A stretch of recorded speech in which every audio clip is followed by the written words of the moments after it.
LNAPL Thickness Revitalized, Volume 1, Issue 1, January 2011 of Applied NAPL Science Review. How useful is LNAPL thickness? You may be surprised at the answer. Light non-aqueous phase liquid, or LNAPL, thickness has come and gone and come again as an inexpensive yet surprisingly sophisticated LNAPL conceptual site model, or LCSM, tool. But what exactly do we mean when we say LNAPL thickness?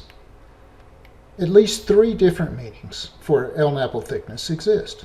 1. Apparent LNAPL thickness, also known as gauged LNAPL thickness. 2. Formation LNAPL thickness. And 3. Specific volume, which is sometimes called true LNAPL thickness. Multi-phase modelers also deal with LNAPL recoverable volume, which is just the specific volume minus any residual LNAPL. But residual LNAPL is a complex issue, so we'll save LNAPL recoverable volume for a future newsletter.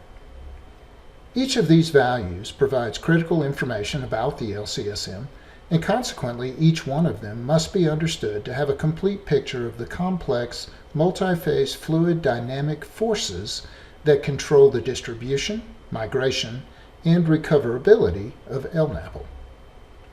Apparent LNAPL thickness, which is simply the gauged LNAPL thickness in wells, can be used to create diagnostic gauge plots and hydrostratigraphs to determine if LNAPL is unconfined, confined, or perched.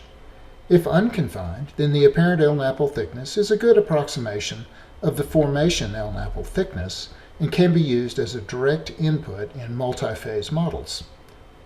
Confined and perched LNAPL typically exaggerate apparent LNAPL thickness, resulting in substantial overestimates of the volume of LNAPL present in the formation.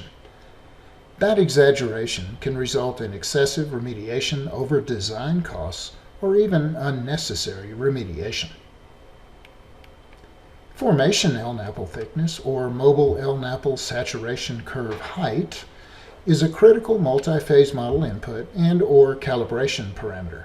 Much of the exaggeration that occurs when models are based solely on apparent LNAPL thickness can be avoided if the mobile LNAPL saturation curve height is used instead.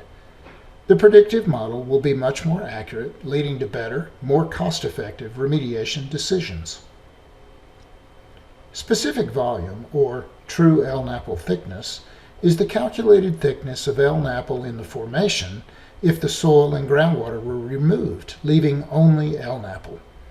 This volume of LNAPL can be expressed as a thickness when reported in units of cubic feet of LNAPL per square foot of area, which reduces down mathematically to feet of LNAPL thickness. This thickness is a universally comparable LNAPL amount that can then be directly compared to and ranked against every other site's LNAPL specific volume.